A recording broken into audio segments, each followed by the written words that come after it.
What's going on, y'all? Welcome to Triple Z. I'm your host, Isaiah Henry. Over the past few weeks, I found myself rooting for the Charlotte Hornets. Drafted really well in the 2025 draft with Knueppel, Sion James, Ryan Kalkbrenner. The all-season signing of Colin Sexton has been a great addition to the team. Talented roster. LaMelo Ball is one of the most entertaining players in the NBA. Moussa Diabate's grabbing offensive rebounds. Brandon Miller's three-level scoring. Knueppel, just in his rookie year, is one of the best shooters in the NBA. A lot of excitement in Charlotte. 5-5 in their last 10 games. One thing you have to admire about Charlotte is how well they score the basketball. 7th in offensive rating at 117 points per 100 possessions.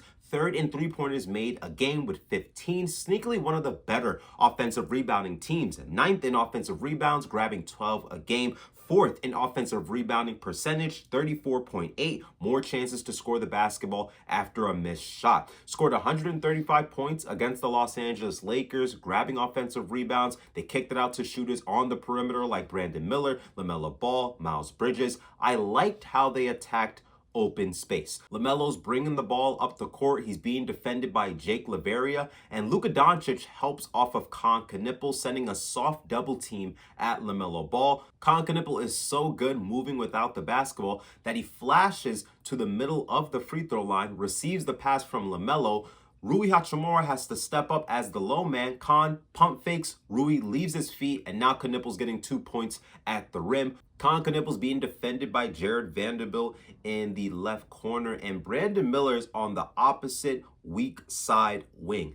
Knueppel's dribbling out of the corner, and Brandon Miller flashes to the left elbow and gets a mid-range jump shot over LeBron James. LeBron James and Marcus Smart have a miscommunication on who is switching to Miles Bridges. Miles Bridges slips going to his right, and now he's getting a wide open three-point shot for the Charlotte Hornets. Great job of moving without the basketball, speeding up the game against the Los Angeles Lakers. Shot 20 of 43 from the three-point line. LaMelo Ball, 9 of 17 on three-pointer attempts. It gave me flashes of his time back in Chino Hills where he had the ultimate green light. So that was a great win for the Hornets on the road. Then you have the loss against the Golden State Warriors. The Hornets gave up 136 points. I was not a fan of their defense in that game. Ryan Kalkbrenner sagging off of Draymond Green was ineffective. Draymond has seen that defensive coverage thousands of times in the regular season, in the postseason, most likely in the finals when the Warriors were on their championship run.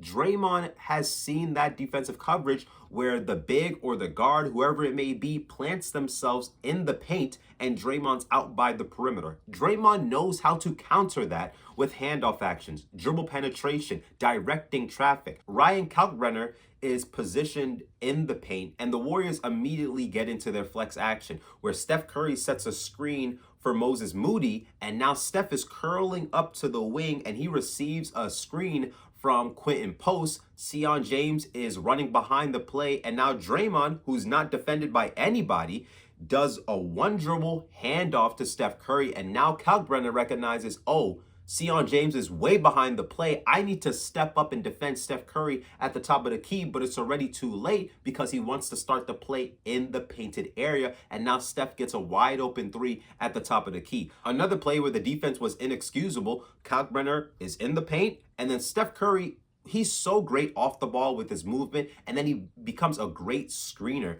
for his teammates. So Kalkbrenner's in the paint. Draymond is positioned on the right wing, and Steph Curry just sets a rip screen on Ryan Kalkbrenner, and now Draymond has momentum getting to the rim, driving for an easy 2 points. The way how they defended Steph Curry in this game, they defended his backside and his hip. So if I'm Sion James and I'm defending Steph Curry, I'm on his back. I'm facing the jersey where it says Curry and it has a big 30, and it's Sion James, Steph Curry, the rim. There's no defender between Steph and the rim. So with Sion, he's behind Steph Curry. I believe Draymond Green puts up a shot, and Steph's already in a position where he's boxing out because Sion James is behind him, and Steph gets the rebound and puts it up for 2 points because he's already in a position where the defender's behind him and nobody else is in the paint. Another play where Josh Green is defending Steph Curry, but he's defending Steph the same way how Sion James was,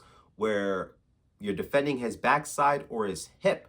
So Draymond and Steph being in sync 9.9 times out of 10, nobody's between Steph and the rim. So all Steph has to do is give Josh Green a little nudge, create that separation, and now Draymond's able to get Steph Curry the ball because nobody's at the rim, so Steph gets another easy layup. So I didn't like the defense in that game against the Warriors, their point of attack defense, their rotation, because they had Ryan Kalkbrenner up to the level of the screen. And if you're going to have Kalkbrenner up to the level, your backside rotation has to be on point. The amount of times I saw Miles Bridges as the low man trying to recover was awful. But those were some of the lowlights of that game defensively. I do have some highlights where it's Brandon Miller as a ball handler, and it results in Knueppel getting a three-point shot. So the first play I have here is Brandon Miller draws 2 on the ball. He gives it up to Sion James, who's now in a position of being in a 4-on-3, and Sion makes the correct pass to Knueppel in the right corner. Now Knueppel's getting a wide open 3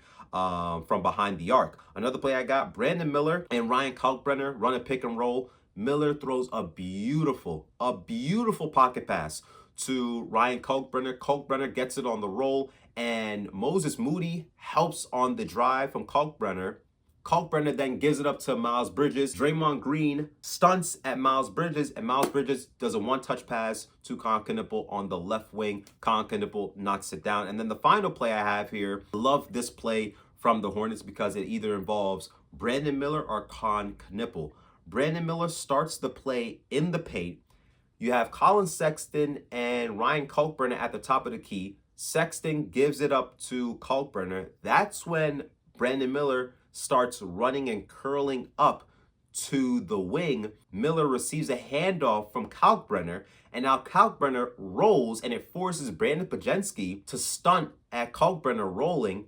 Brandon Miller sees the defense. He then gives up the pass to Knueppel in the corner, and he makes another three-point shot. So I was a fan of Brandon Miller as a ball handler, as a decision maker, and it results in Knueppel receiving a three-point shot that he's extremely comfortable with. Then you have the win against the Nuggets. I have some handwritten notes here, and the first note I have is the Hornets can light it up from 3. They didn't even shoot the 3-ball well in this game. They shot 11 of 32, but it's how they generated those 3-point makes, driving kicks, shooters spacing the floor in transition. Next note I have is LaMelo will find you for a 3-point shot. LaMelo's so good with keeping his dribble alive, and if he gets inside the paint, he can kick it out to a Brandon Miller, a Colin Sexton, a Knueppel. So they know how to find 3-point shooters, and LaMelo, with his playmaking, his vision, his facilitating, he knows how to find his 3-point shooters all around the court, in the half court, or in transition. Next bullet point I have is a play. Brandon Miller drives, kicks it out to Knueppel, then Knueppel attacks a closeout. He starts driving to the basket, and then he kicks it out to Brandon Miller, who relocates to the wing for an open 3. He knocks it down.